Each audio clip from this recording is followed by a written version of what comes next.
Usually people ask me, well, are you afraid that you will lose your job to an AI machine?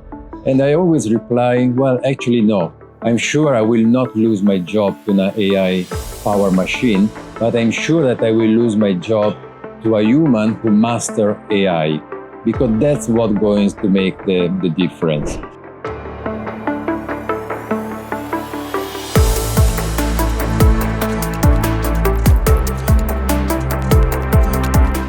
The future evaluation is really about being responsive. If we want evaluation to remain to continue to be relevant, it must be responsive to the evolving needs of the different stakeholders. So we need to listen, we need to consult, we need to create networks, we need to create systems, and really be very adaptable and agile.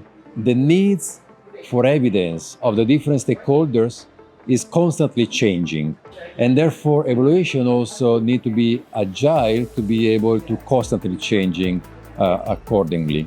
So to be responsive, we need to be inclusive, to listen, and to be innovative.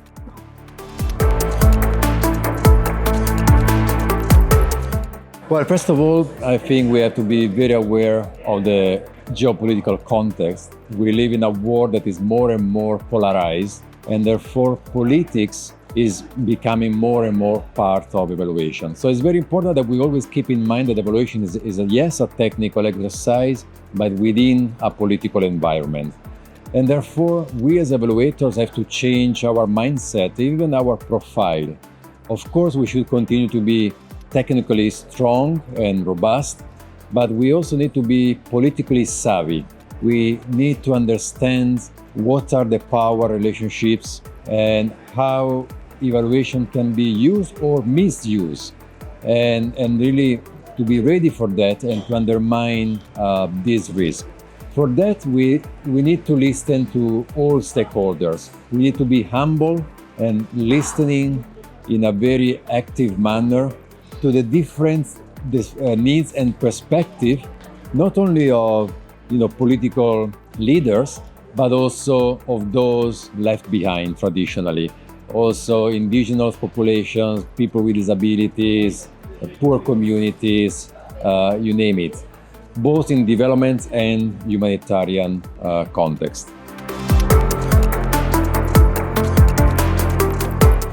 Artificial intelligence is just a revolution that is not that it will happen, but it's already happening now. We cannot just avoid it. It's going to happen whether we like it or not. Then should we embrace or resist AI? And I think that we should neither embrace nor resist. We should really shape AI.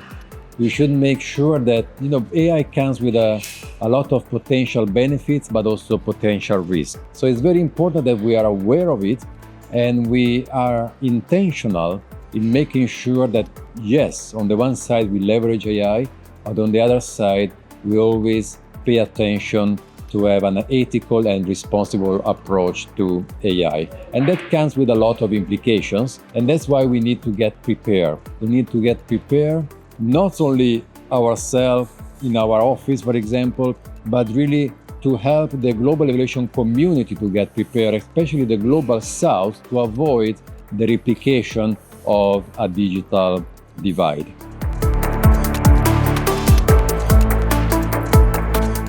I think that we really need to master artificial intelligence. It's not only because in this way we can become more effective and efficient, even more responsive, but it's because that will free up a lot of our time so that we can dedicate ourselves to what's most important.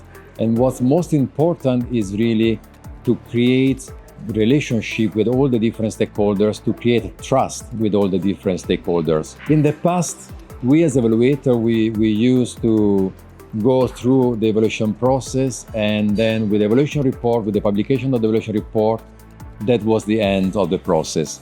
In reality, that's the beginning of the process. If we really want to make evaluation transformational, if we really want to be evaluation to be an agent of change, we need to invest in the relationship with stakeholders.